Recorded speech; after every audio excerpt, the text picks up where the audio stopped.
सो counselling against vacant seats की notice आ चुकी है। आप देख सकते हैं कि जिन्होंने भी रजिस्ट्रेशन नहीं करा था सीयूजे के वेबसाइट पे जाके वो 11 अगस्त से लेकर 14 अगस्त के बीच में रजिस्ट्रेशन कर सकते हैं। आपके पास मंडे तक का टाइम है।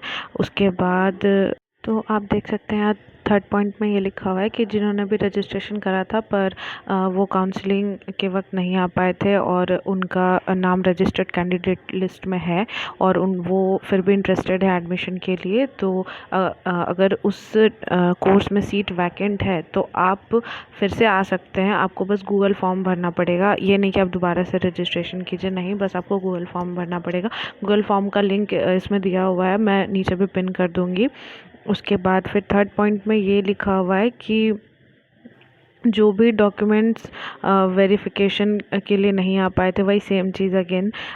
फिर फिफ्थ में ये लिखा हुआ है कि हाँ, जिनका भी कैटेगरी में इशू हो रहा था और उनको एक तरह से वेटिंग में डाल दिया गया था या किसी में भी, तो आप गूगल फॉर्म फिल कर दीजिए कि हाँ, अब जिनका भी डॉक्यूमेंट्स अब बन गया है और उन्होंने उस टाइम काउंसलिंग कराया था, किसी रीज़न से नहीं करा पाया था, पर मार्क्स जैसे अगर उनका ज़्यादा और सीट अगर वैकेंट है तो हाँ ठीक है, एडमिशन। उसके बाद ये जो सबसे इम्पॉर्टेंट था कि जिन्होंने भी रजिस्ट्रेशन तो किया था और उनका रजिस्टर्ड कैंडिडेट लिस्ट में नाम भी था, बट अगर सीयूईटी फॉर्म फिलअप करने के टाइम उन्होंने सीयूजे को चूज़ नहीं करा था तो उनको वेटिंग में डाल दिया गया था या बोला गया था कि आपको लास्ट में कंसिडर किया जाएगा। तो ये उनके लिए भी है कि आपको फिर से गूगल फॉर्म फिल करना पड़ेगा।